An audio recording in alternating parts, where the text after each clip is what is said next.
United States. In the early hours of November 13th, 2022, Dylan Mortensen, 19, woke up to strange, choking-like noises coming from the upper floor of the off-campus rental house she shared with friends. Moments later, she saw a man dressed in black and wearing a mask walk past her bedroom door.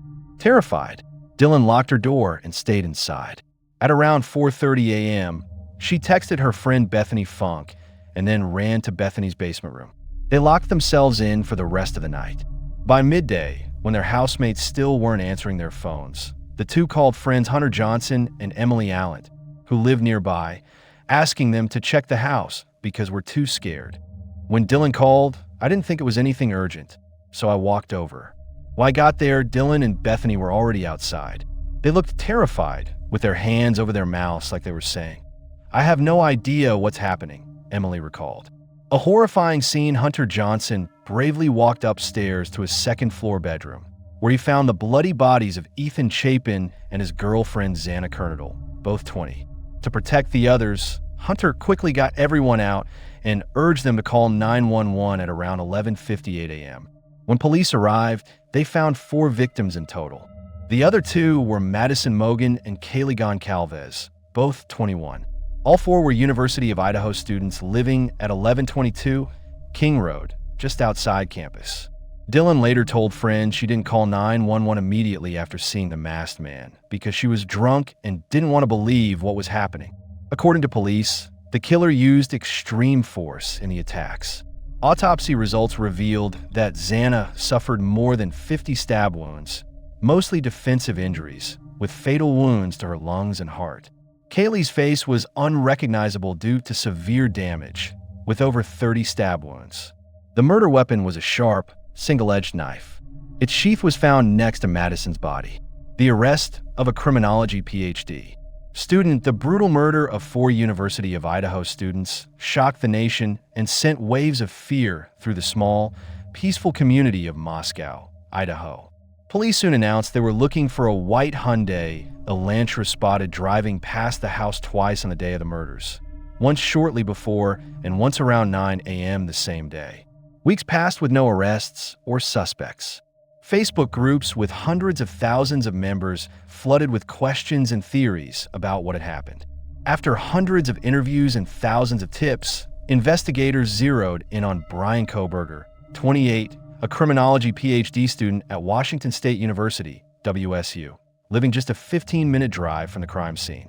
In mid-December 2022, authorities tracked Bryan to his parents' home in Pennsylvania, where he was spending the holidays after completing his first semester.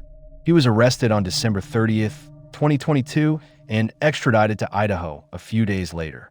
During his first interrogation, when asked if he had heard about the murders, Bryan replied, "Of course," saying he had been alerted to the incident by WSU, located about 10 miles from the University of Idaho. But when detectives asked if he wanted to talk about it, Bryan said, I think I'll need an attorney." An obsession with serial killers to those who knew him, Bryan's arrest wasn't entirely shocking. Before attending WSU, he studied forensic psychology at a university in Pennsylvania. He came across as lonely, eccentric, smart, but robotic with poor social skills. Bryan had long been known to have issues with women. Disputes with students led to his removal from a teaching assistant position just days before his arrest. Classmates recalled that Bryan was an excellent student, but fascinated by infamous serial killers like Ted Bundy and Jeffrey Dahmer. His chosen field allowed him to study such killers and their motives without raising suspicion. A fellow teaching assistant at WSU noticed scratch-like marks on Bryan's face around the time of the murders. Bryan claimed they were from a car accident. Evidence that shattered the perfect crime, prosecutors said Bryan had extensive knowledge of crime scenes, even publishing a detailed paper on crime scene processing while working on his PhD, but made multiple mistakes during the actual murders. Investigators built a timeline for November 13th, 2022.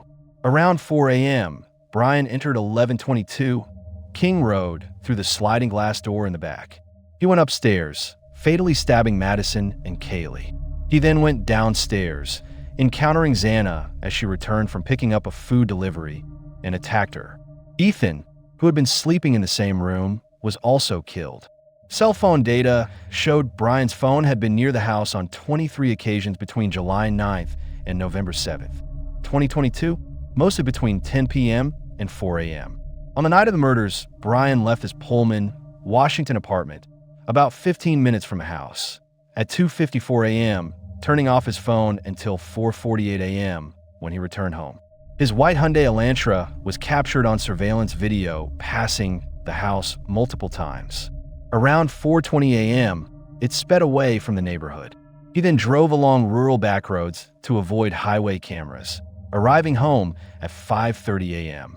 At 9 a.m., cell tower data showed Bryan returning to King Road for about 10 minutes before heading home again. Investigators discovered he had purchased a K-Bar combat knife on Amazon in March 2022 using a gift card and had tried to delete his purchase history. DNA from a single male was found on the knife sheath next to Madison's body and in the blood of both Madison and Kaylee. Before Bryan's arrest, police collected trash from his parents' home, linking the DNA on a swab to the father of the person whose DNA was found on the knife sheath. Once Bryan was extradited to Idaho, his DNA matched perfectly with the sample from the sheath. No murder weapon was recovered, and no significant evidence was found in his apartment or office. His Hyundai had been cleaned so thoroughly that nothing was found even in the crevices. A controversial plea deal. Prosecutors initially sought the death penalty, but on July 2nd, Bryan accepted a plea deal, admitting to all charges and waiving his right to appeal in exchange for avoiding execution. The deal did not require him to explain his motive or actions in court. Families of the victims were divided. Madison's father said he felt relieved, hoping the family could finally move on, while Kaylee's family criticized the deal, saying it allowed Bryan to live a better, fuller life in prison. Prosecutor Bill Thompson noted that despite strong evidence, the defense could have prolonged the case for years or even decades through appeals. On July 23rd, Bryan was sentenced to 4 consecutive life sentences without parole and ordered to pay $50,000 in restitution to each family. Judge Stephen Hippler called Bryan a coward for showing no remorse and was visibly emotional during sentencing. When asked if he had any statement for the victims' families, Bryan coldly replied, "I decline." The unanswered question of motive after sentencing, Idaho State Police said they had found no link between Bryan and the victims or the surviving roommates, not even on social media. Speculation about his motive continues. Some believe Madison was specifically targeted, possibly inspired by mass killer Elliot Rodger, who murdered 6 people after being rejected by a sorority girl named Maddie. Authors Vicky Ward and James Patterson, in the Idaho 4, An American Tragedy, suggested Bryan might have idolized Rodger and harbored hatred toward Madison. Former President Donald Trump commented on July 21st that he wished the judge had at least forced Bryan to explain his reasons. Judge Hippler responded that even if he could compel Bryan to speak, which legally he could not, there would be no way to know if Bryan was telling the truth. Hippler urged the media and public to stop giving Bryan attention, arguing that dwelling on his motive would only grant him the notoriety and power he craved.